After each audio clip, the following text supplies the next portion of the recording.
देव संजुतम पिबत भागवतं रसमलयं मुहुरहु रसिका भुवि भावुका हरि राम राम राम राम राम कृष्ण।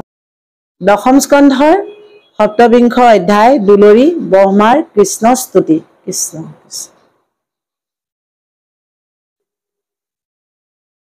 ब्रह्माए भगवन्तक कृष्ण परीक्षा चाবৰ কাৰণে মানে গোৰক্ষ দামৰীখিনি নি থৈছিলেগে যে চুৰি কৰি নিয়ে। কৃষ্ণয়ে ভগৱন্তটো গম পালেই কথাটো তেওঁ যে কিয় কাৰণে কৰিছে, গতিকে তেওঁ মনৰ কাৰ্যটো সিদ্ধি কৰিবৰ কাৰণেই ভগৱন্তই নিজে গোৰক্ষ দামৰী হৈ যেনেকুৱাকে যাৰ যেনেকুৱা গৰু গাই যেনেকুৱা আছিলে সেইমতে হৈ পোৱালি গৰু এনেকে তেনেদৰে হৈ ধুনীয়াকে ঘৰে ঘৰে নিজেই থাকে। কিন্তু ব্ৰহ্মাই মানে যেতিয়া দেখিলে কি হৈছে কথাটো দেখি পেলানি তেওঁ নিজেই অতি মোহগ্ৰস্ত হৈ ব্ৰহ্মা মুচ্ছাগৈ পৰে। ভগৱন্তে আকৌ তেওঁৰ প্ৰতি বিধিৰ প্ৰতি দয়া অভদ্ৰ মোহ বলভদ্ৰ মোহ হয় যে কি হৈছে কথাটো তেওঁ সেইটো কথাটো বুজি ললে ভগৱন্তৰ পৰা। ভগৱন্তই ধুনীয়াকে বলভদ্ৰক বুজাই দিলে কথাখিনি। তাৰপিছত আকৌ ব্ৰহ্মাৰ মোহ ব্ৰহ্মাকো তেওঁ ধুনীয়াকৈ একদম যেতিয়া তেওঁ মুচ্ছা যায় চাৰি মুকুটৰ আগে ভগৱন্তৰ চৰণক চুই যেতিয়া তেওঁৰ আনন্দে লুটক পৰে গোটেই আঠু নয়নৰ পৰা চকু পানী পুৰা তিয়াই লন্ত দুই পাদ পদ্ম বোলে গোবিন্দৰ দুই পাদ পদ্ম তিয়াই দিয়ে তেওঁ আঠ নয়নৰ পৰা চকু পানী ওলায়। তাৰপিছত কি হয় আকৌ ব্ৰহ্মা উঠি পুনৰূপী সিটো সুমৰি মহিমা চিৰকাল থাকন্ত পাৱত পৰি ব্ৰহ্মা ভগৱন্ত পাৱত পৰি থাকে। তেতিয়া লুটকে বেৰিলে কণ্ঠ বোলে মুখে নাহৈ মাত দুনাই দুনাই উঠিয়া পৰন্ত ধাত ধাত একদম চকু পানীয়ে বাট নেদেখা হৈ তেওঁ দুনাই দুনাই উঠি আকৌ ভগৱন্তৰ চৰণত ভাজ ভাজকে পৰিছে মানে তেনেকুৱা হয়। আকৌ কটুবেলি আছিলা বোলে কৃষ্ণৰ পাৱে ধৰি উঠিলন্ত বিধি পাছে কিছু কিছু কৰি তাৰপিছত আকৌ পাৱত ধৰি থকাৰ পৰা আকৌ উঠিছে আৰু চাৰি হাতৰ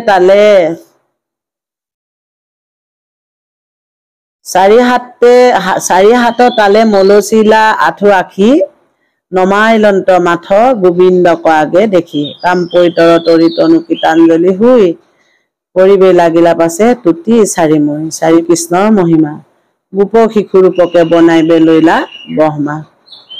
গোপ শিশুসকলকে মানে কৃষ্ণৰ মহিমা বৰ্ণনা কৰি কৈছে আৰু কৃষ্ণৰ কিংকৰে কহে শুনা সৰ্বজন জলবুদ যেন অথিৰ জীৱন এই অথিৰ জীৱনটো বোলে জল বুদ পানী যেনেকৈ বুদ বুদ কৰি পটককে নাইকিয়া হৈ যায় তেনেকুৱা জীৱনটো আমাৰো ক'ত কেতিয়া বোলে পৰে কোনেও নাজানে। হাতে বাটে ঘাটে কাৰ কেতিয়া ক'ত মৰণ মিলে কোনেও নাজানে বোলে। মই কওঁ আগৰ অধ্যায়ৰ পৰা এনে অকণমান এনেদৰে কথাখিনি কৈ লৈছো।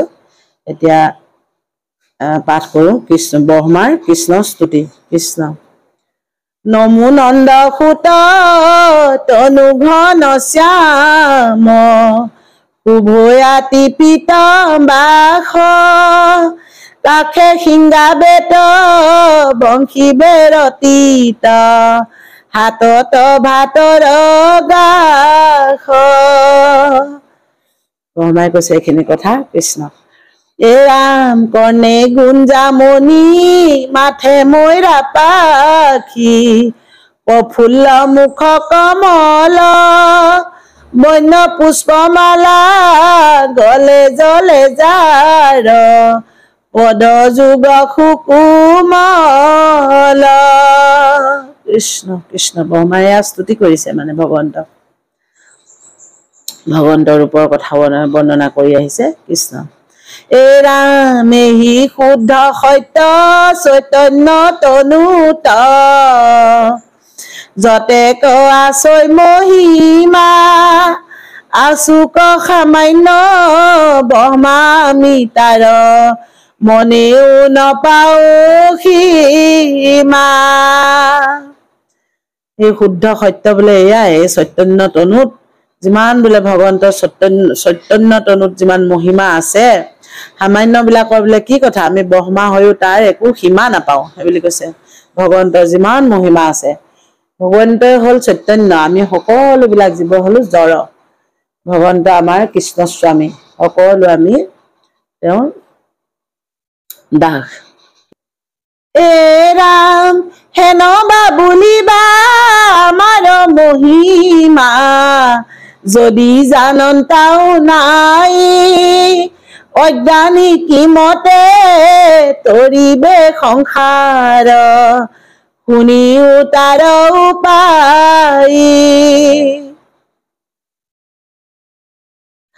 তেতিয়াহ'লে সেইবুলি যেতিয়া কৈছা আমাৰ মহিমা জনা যদি কোনোৱে নাই, তেতিয়াহ'লে অজ্ঞানীসকলে কেনেকৈ সংসাৰ তৰিব, সেই কথাটো তাৰ উপায়টো বোলে শুনা। অনুমাতো জ্ঞান পথত প্ৰয়াস, নকৰি মহাযতনে, মহন্তে কহন্তে তোমাৰ কথা ক, নমৈ কায় বাক্য মনে।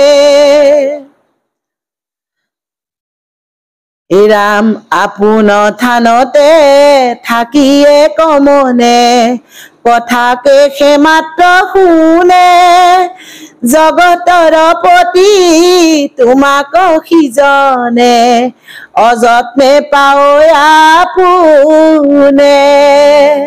নিজৰ জেগাতে বহি থাকিও যদি মহন্তসকলে ভগৱন্তৰ গুণনাম লওঁতে গাওঁতে, ভগৱন্তৰ গুণনাম কীৰ্তন কৰোঁতে, কথা কওঁতে যদি একান্ত মনে শুনে, তেতিয়াই সংসাৰ বোলে তৰিব পাৰে, তেতিয়াই ভগৱন্তৰ মহিমাৰ কথা বুজি পাব পাৰে বুলি কৈছে কৃষ্ণ। সেইজনে অযত্নে পায় বুলি কৈছে, যত্ন বোলে কৰিবই নালাগে। জগতৰ প্ৰতি তোমাক সিজনে অযত্নে পাৱই আপোনে, কথাখিনি ব্ৰহ্মাই কৈ আছে, এতিয়া ব্ৰহ্মাই স্তুতি কৰি আছে কৃষ্ণ। এতিয়া গোটেই ভগৱন্তৰ মহিমা, ভগৱন্তৰ কথা বুজি পাইছে মানে কৃষ্ণ। তেওঁ চাব বিচাৰিছিলে আৰু পৰীক্ষা কৰি কৃষ্ণ। মুকুতি কুশবৈ তোমাৰ ভকতি, তাৰ এৰি হুৱৈ নাশ, জ্ঞানতে সে মুখ্য পাইবো বুলি কৰৈ, বিবিধ যুগ অভ্যাস। ভগৱন্তৰ ভক্তিয়ে মুকুতি কুশবৈ বুলি কৈছে। ভগৱন্তক ভক্তি কৰিবলৈ পালে মুকুতিও বাঞ্ছা নকৰে ভকত বৈষ্ণৱসকলে।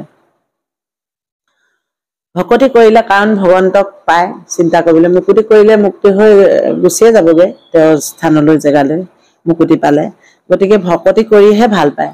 কলি যুগত মনুষ্য জন্ম লোৱা হৈছে যেতিয়া, মানুহৰ নৰতনো পায়, ভগৱন্তক ভক্তি কৰিব লাগে এক মনে। কৃষ্ণ ৰাম দুখ মাত্ৰ পাৱৈ, পাছতে খেজানৈ, পৰম সিটো অজ্ঞান, অল্প বুলি যেন তেজীয়া ধানক, বাহানৈ কাষ্ঠ পতান। অন্যবিলাক কৰি থাকিলে বোলে পৰম জ্ঞান অজ্ঞান কৰ্মবিলাক কৰি থাকিলে দুখে পায় বুলি কৈছে। যেনেকৈ ধান বুলি মানে পতানখিনিক বান্ধি থাকিলে, ধানক অল্প বুলি ভাবি যদি পতানখিনিক যদি বান্ধি থাকে, খুন্দি থাকে, পতানৰ পৰা জানো কিবা ওলাব? তেনেকুৱা কথা মানে ধুনীয়াকৈ আমাক উপদেশ দি বুজাই দিছে। দুখ মাত্ৰ পাৱৈ, পাছতে খেজানৈ, পৰম সিটো অজ্ঞান, অল্প বুলি যেন তেজীয়া ধানক, বাহানৈ কাষ্ঠ পাতান। কাঠ পাতানখিনিক বান্ধি থাকিলে কি ওলাব বোলে? পাব ধান বুলি, ধানক চিনি নাপায়, সেইটো কথা কৈছে মানে। অল্প বুলি ধানক ভাবি যদি কাঠ পাতানখিনি খুন্দি থাকে, বা কি পাব তাত, সেইটো কৈছে। এ ৰাম পূৰ্বতো অনেক জ্ঞান যুগ পথে, নেদেখি মুখ্য যতনে, ভকতি সে পাছে তোমাক পাইলে ক, শ্ৰৱণ কৰি কীৰ্তনে। পূৰ্বতো অনেক জ্ঞান যুগ পথে বোলে তোমাক নেদেখি মুখ্য যতনে, তোমাক নেদেখি ভকতিয়ে সে তোমাক পায় বুলি কৈছে। শ্ৰৱণ কীৰ্তন কৰিয়ে ভগৱন্তক পায়। চবতকৈ ভক্তি শ্ৰেষ্ঠ দিছে শ্ৰৱণক। 9 বিধ ভক্তিৰ ভিতৰত শ্ৰৱণ ভক্তিয়ে চবতকৈ শ্ৰেষ্ঠ।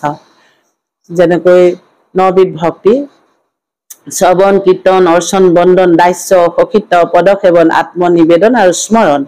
এই 9 বিধ ভক্তিৰ ভিতৰত চবতকৈ শ্ৰেষ্ঠত্ব দিছে শ্ৰৱণক।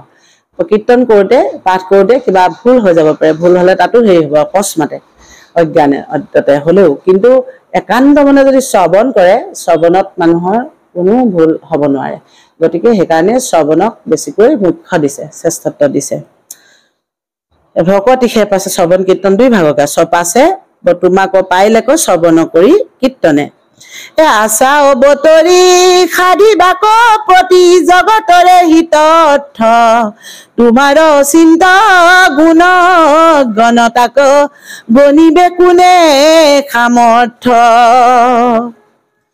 তুমি জগতৰ হিত সাধন কৰিবৰ কাৰণে বোলে তুমি এই ধৰাধামত পৃথিৱীত অৱতাৰ হৈ আছা।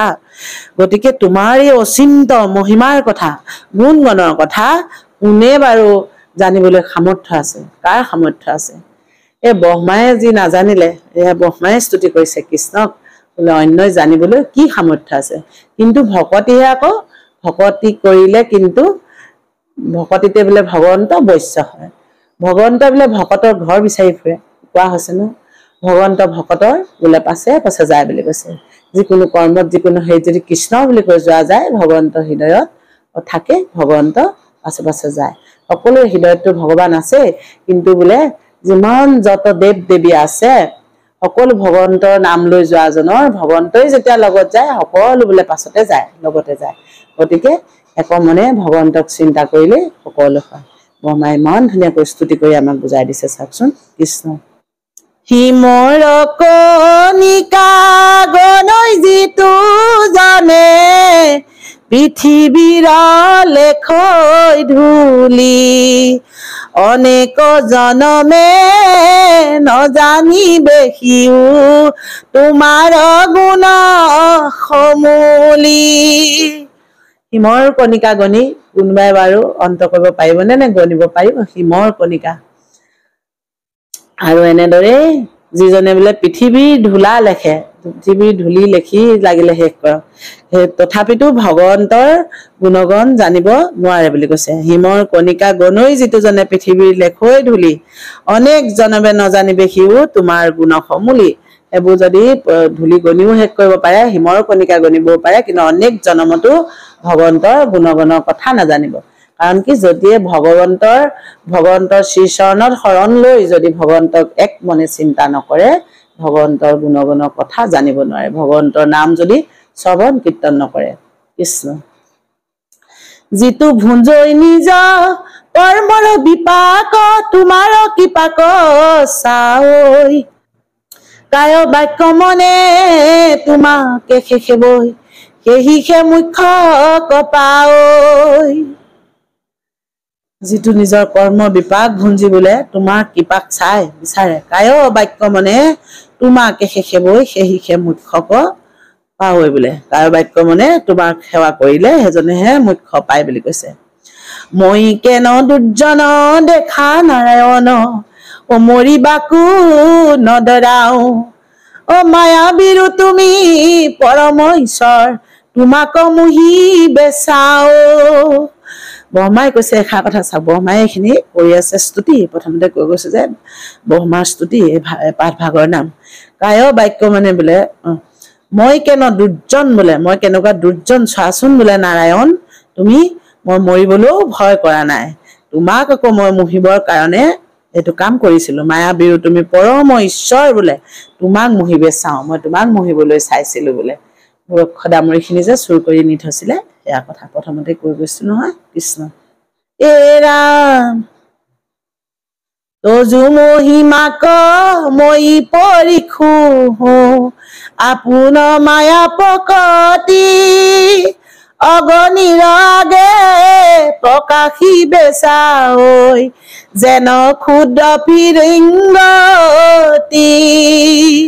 তোমাৰ মহিমাক আকৌ মই পৰীক্ষা কৰিবলৈ চাইছো, চোৱাচোন মোৰ মায়াক ডাঙৰ কৰি প্ৰকটি মই তোমাৰ মহিমাক পৰীক্ষা কৰিবলৈ চাইছিলো। যেনেকৈ অগ্নিৰ আগত দপদপকৈ জ্বলি থকা অগ্নিৰ আগত ক্ষুদ্ৰ ফিৰিঙতিটোৰ জানো কিবা কাম আছে? অগ্নিৰ আগে বোলে প্ৰকাশিবে চাঐ যেন ক্ষুদ্ৰ ফিৰিঙতি, একো জুই নাই বোলে তেতিয়া একো হেৰি নাই, ফিৰিঙতিটো তেতিয়াহে দেখিব। যদি দপদপকৈ জ্বলি থকা আগত অকণমানি ক্ষুদ্ৰ ফিৰিঙতি বোলে কি কাম আছে, সেইবুলি স্বয়ং ব্ৰহ্মাই ভগৱন্তক স্তুতি কৰিছে। তেতিয়া আৰু আমিবিলাক কি ভাবকচোন বাৰু। কৃষ্ণ শেষ হৈছে লগত